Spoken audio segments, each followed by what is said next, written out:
एक गांव में रामू नाम का एक गरीब किसान रहता था।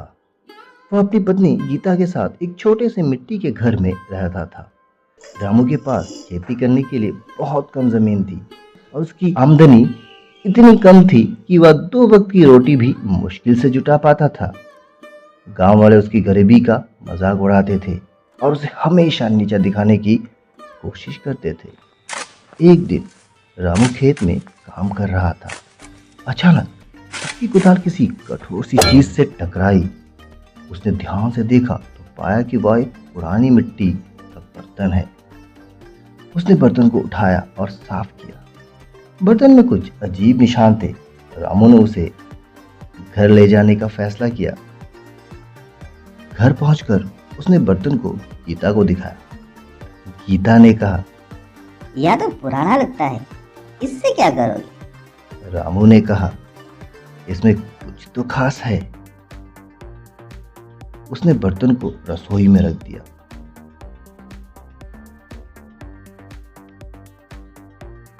रात को जब वे सोने के लिए तैयार हो रहे थे, तभी रामू ने देखा कि बर्तन से हल्की सी चमक निकल रही है। वह हैरान हो गया।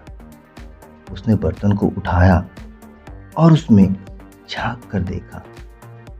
अचानक बर्तन में से एक आवाज आई, मैं एक जादुई बर्तन हूँ, तुम जो भी चाहो मैं तुम्हें दे सकता हूँ। रामू ने सोचा कि यह सपना तो नहीं है।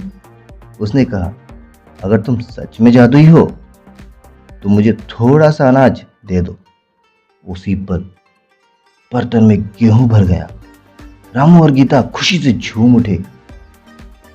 उन्होंने बर्तन से और भी चीजें मांगी, जैसे कपड़े, सोना चांदी और जरूरी सामान। बर्तन ने उनकी सारी इच्छा पूरी कर दी। अगले दिन रामू और गीता ने अपने घर को सजाना शुरू किया। उन्होंने नए कपड़े पहने और अपने घर को एक अच्छे मकान में बदल दिया। गांव वाले यह देखकर हैरान रह गए। वे सोचने लगे कि रामू को इतना धन कहां से मिल गया।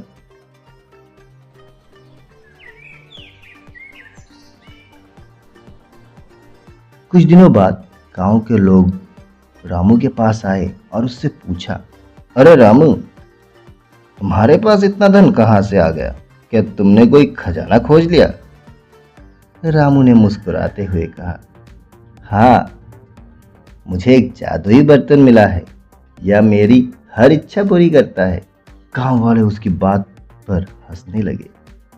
उन्हें लगा कि रामू मजाक कर रहा है, लेकिन जब उन्होंने रामू के घर की सुंदरता और उसकी समृद्धि को देखा तो उन्हें विश्वास हो गया कि उसकी बात सच है। कुछ समय बाद रामू ने गांव वालों की मदद करना शुरू किया। उसने जादुई बर्तन से अनाज, कपड़े और जरूरी सामान मांग कर गरीबों में बांट दिया। गांव वाले अब रामू का सम्मान करने लगे और उससे धन्यवाद देने लगे। रामू और गीता ने अपनी जिंदगी को बदल लिया था। वे अब खुशी से रहने लगे और गांव वालों की मदद करते रहे। जादुई बर्तन ने न केवल उनकी जिंदगी बदल दी, बल्कि पूरे गांव की किस्मत भी बदल दी।